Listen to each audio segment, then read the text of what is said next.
Hey guys, today we have an unboxing and a quick review of the Sony DSC-HX9V. So here's the actual unit.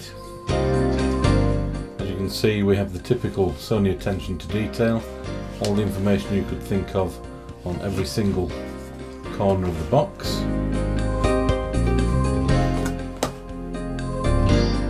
And a little summary at the front of what the camera does. The 3D facility does require accessories. It's not something I'm interested in, but the camera can do it anyway. We have a 16.2 megapixel sensor, 16 times optical zoom, and that's a Sony G lens, which is a high quality lens, 3-inch backlit LCD, which they call a true black, very high quality I believe, just over 920,000 pixel count on that, and it takes full HD.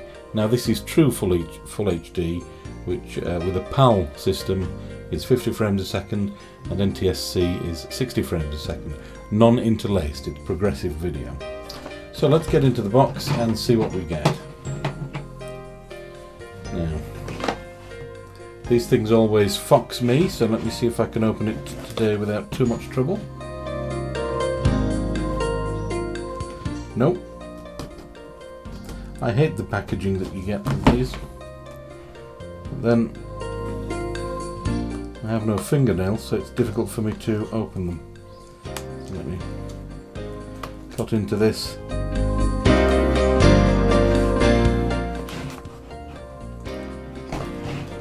Let me pause while we just get into this box. Okay, so now I can open the box, I think. Yep. And let's see exactly what we have. European guarantee, fantastic. Cybershot software.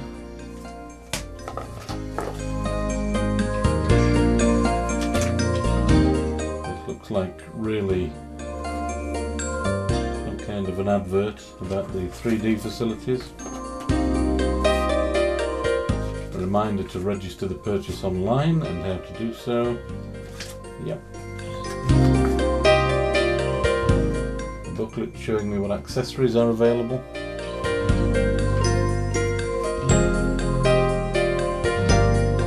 Interesting. So some expensive cases. Sony cases are all very expensive. And my personal photographer assistant, whatever that may be. Oh, you can get a special stand, look at that. An expensive little stand to take self-portraits. Fantastic. No thank you. A Cybershot instruction manual, and now the good stuff.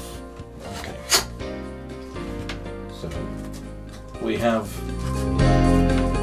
a USB charger.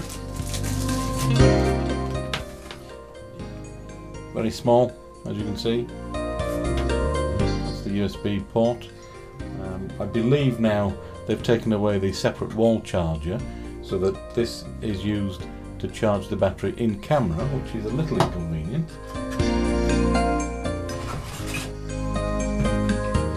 Usual kind of straps that you would expect. A power cord, yep, fine. USB cable. Battery. Excellent. Now let's have a look at the camera itself. Get the battery out of the way.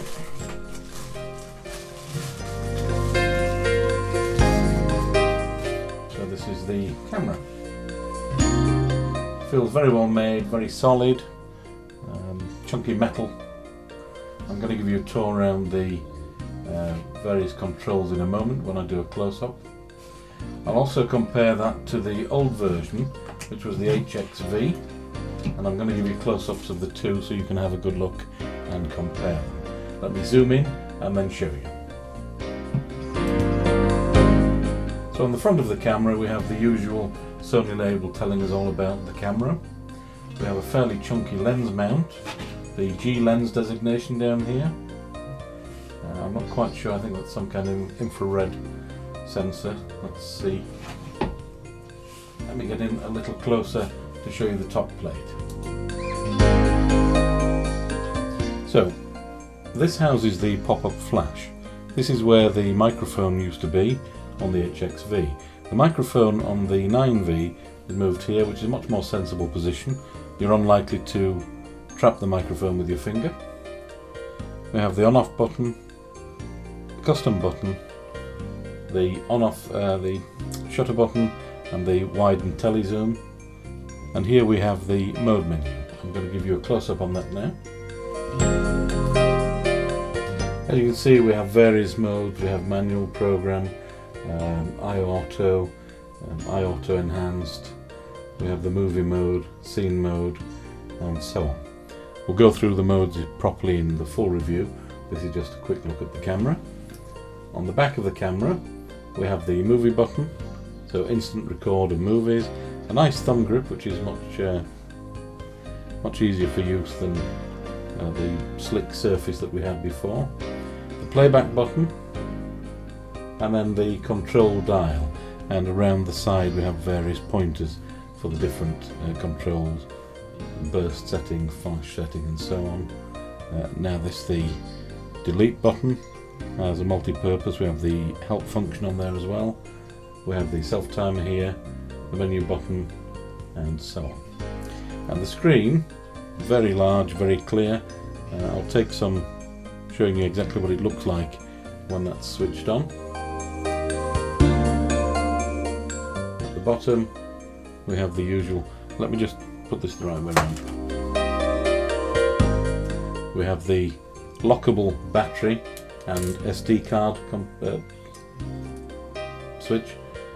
This will also take memory stick, Sony's own memory stick format.